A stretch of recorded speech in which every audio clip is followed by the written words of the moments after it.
আগামী ২১শে জুলাই শহীদ দিবস উপলক্ষে উত্তর চব্বিশ পরগনা আমডাঙ্গা তৃণমূল শ্রমিক সংগঠনের উদ্যোগে রক্তদান শিবির আয়োজিত হলো।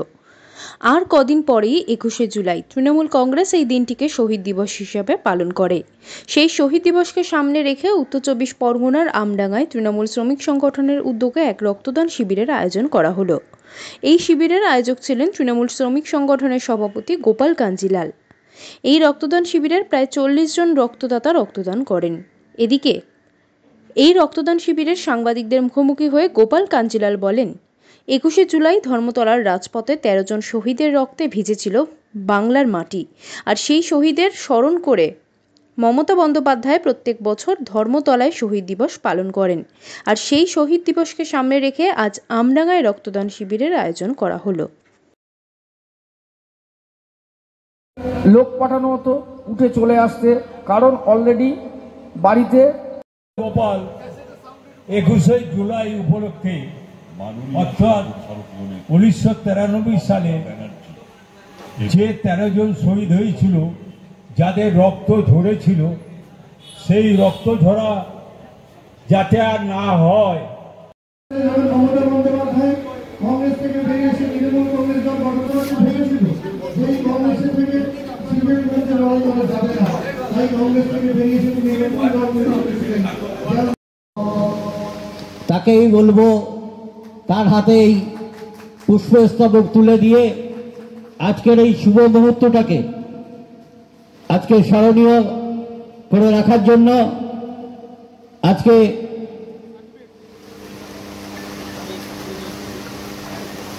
বিভিন্ন সময় যে বক্তাদের বক্তব্য শুনি তাতে বলছে 18 বছর থেকে বিতর্ক ছাড়া 60 বছর পর্যন্ত নাকি রক্তটা দেওয়া যায়, যদি শরীরে কোনো অসুখ না থাকে বা কোনো অপারেশন খুব শীঘ্রই না হয়ে থাকে বা কোনো ওষুধ খেতে না হয়, তো বলে হ্যাঁ ঠিক আছে, তোর তো ঠিকই আছে, কিছু নেই, সমস্যা নেই, দিবি না। ও আজকে রক্ত দিয়ে এসে আমাকে জড়িয়ে করে বলছে, অনেকেই ভয় দেয়, কিন্তু আমি দেখলাম পুরোই তো ভয়ের কিছু নেই। অল্পক্ষণ শুনলাম, অন্যরা আমার পাশে শুয়ে অনেকক্ষণ তাদের রক্ত দিতে সময় লাগলো, আমার সময় বাবা তাদের থেকে অর্ধেক। না, তোমার 18+ বয়স হবে, তোমার তারুণ্য সেই রক্তের যেভাবে নেওয়ার সিরিজ থেকে প্যাকেটটাও সেইভাবে তড়িৎ গতিতে ভরে গেছে। বলে আমি এবার প্রত্যেক বছর দেবো। প্রত্যেক বছর না, 4 মাস পর পরই যদি শারীরিক সুস্থতা থাকে একজন প্রাপ্তবয়স্ক মানুষ সে রক্ত দিতে পারে। বলে তাই এই কথাটা আমাদের যখন উচ্চ মাধ্যমিক পাস করেছি বলবার ছিল না। সেই পরিবেশ বামফ্রন্টের সময় ক্যাম্পটা শুরু করেছি 12টা না, এবং 12টা নাগাদ শুরু করে তারপর স্বেচ্ছায় যারা এসছে পরপর রক্ত দিচ্ছে এবং আপ্লুত গর্বিত 13 জন শহীদদের জন্য তারা রক্ত দিতে পেরে। কতজন এখনো পর্যন্ত রক্তদাতা রক্তদান করেছে? এখনো পর্যন্ত আমি দেখছি সংখ্যাটা 3-এর ঘরে। কেন কথা বলতে বলতে আরেকজনের ফর্ম ফিল আপ করে সই করে সে বেডে শুয়ে পড়ছে। মানে মোটামুটি আমাদের যে এক্সপেকটেশন ছিল 50 করে টার্গেট প্রত্যেকটা ক্যাম্পে, 50 to 60, মানে 40 to 60 আমাদের টার্গেট। কোথাও 42 হবে, কোথাও 52 হবে, কোথাও 62 হবে, আবার কোথাও 100 পার হবে। প্যাকেট এবং ইকুইপমেন্ট সেইভাবে আনা আছে। যেহেতু 13টা শিবির, এছাড়া গণসংগঠন ক্লাব সারা বছর দত্তপুরে আমরা শিবির করে থাকি, তার মধ্যে শারীরিক সুস্থতা, ব্যস্ততা, উইকডে, কাজের দিন, সেই জন্য তার মধ্যে থেকে আমাদের আশা এখানে 40-42 জন রক্ত আজকে দান করবে। আজকে এখান থেকে যে ব্লাডটা সংগ্রহ করবে কারা এসছেন?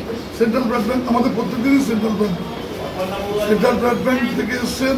ওনার রক্ত নিয়ে গিয়ে কম্পোজিশন ভাগ করে আবার সঙ্গে সঙ্গে প্রত্যেকটা হসপিটাল যেখানে যেখানে মানে রিকোয়ারমেন্ট আছে ওনার সাপ্লাই দেয়। রক্তদানের যে প্রয়োজনীয়তা সাধারণ মানুষকে কি বার্তা দেবে? প্রয়োজনীয়তা প্রত্যেক বক্তা তার বক্তব্যের মধ্যে তুলে ধরেছে, এবং বর্তমান মুখ্যমন্ত্রী 11 সালের পর থেকে রক্তদানের যেভাবে অ্যাওয়ারনেস করেছে স্বাস্থ্য দপ্তরের মাধ্যমে, সেটা নজির। কারণ হচ্ছে বিগত সরকার তারা রক্তপাতের মধ্যে থাকে, রক্তদানকে নিয়ে অ্যাওয়ারনেস করেনি। বর্তমান সরকারের মুখ্যমন্ত্রী তিনি প্রকৃতপক্ষে আমার স্বাস্থ্যমন্ত্রী, সে কিন্তু প্রত্যেকটা দপ্তর, প্রত্যেকটা স্বাস্থ্যকেন্দ্র, প্রত্যেকটা পঞ্চায়েতের মাধ্যমে, ব্লকের মাধ্যমে, রাজ্য দপ্তরের মাধ্যমে, জেলার মাধ্যমে রক্তদানের উপকারিতা কি, যে রক্তদান করছে, আর রক্তদান করার পর 4 জন মুমূর্ষু রোগী তার আত্মীয় স্বজনের কাছে ফিরে আসতে পারছে। এটা কিন্তু বোঝাতে সক্ষম হয়েছে বলে আজকে কিন্তু পশ্চিমবাংলায় অন্যান্য রাজ্যের থেকে রক্তের সংকট অনেকটাই কম।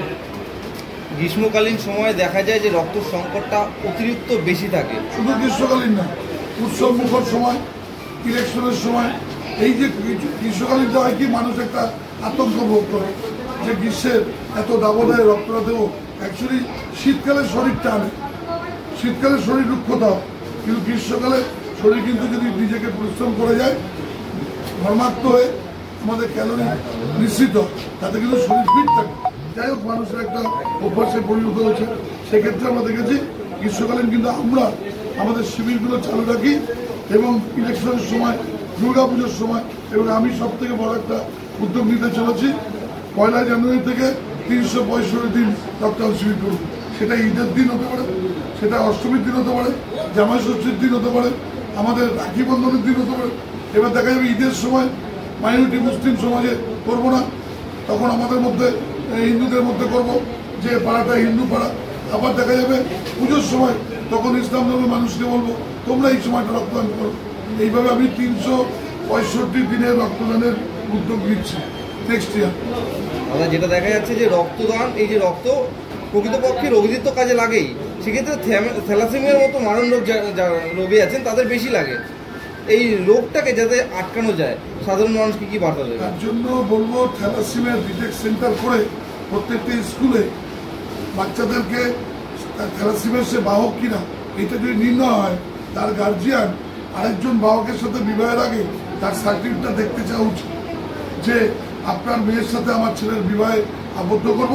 প্রথম ক্রাইটেরিয়া হচ্ছে আপনার মেয়ের রক্তের টেস্টের যে থ্যালাসেমিয়া আছে কি নেই এটা দেখব।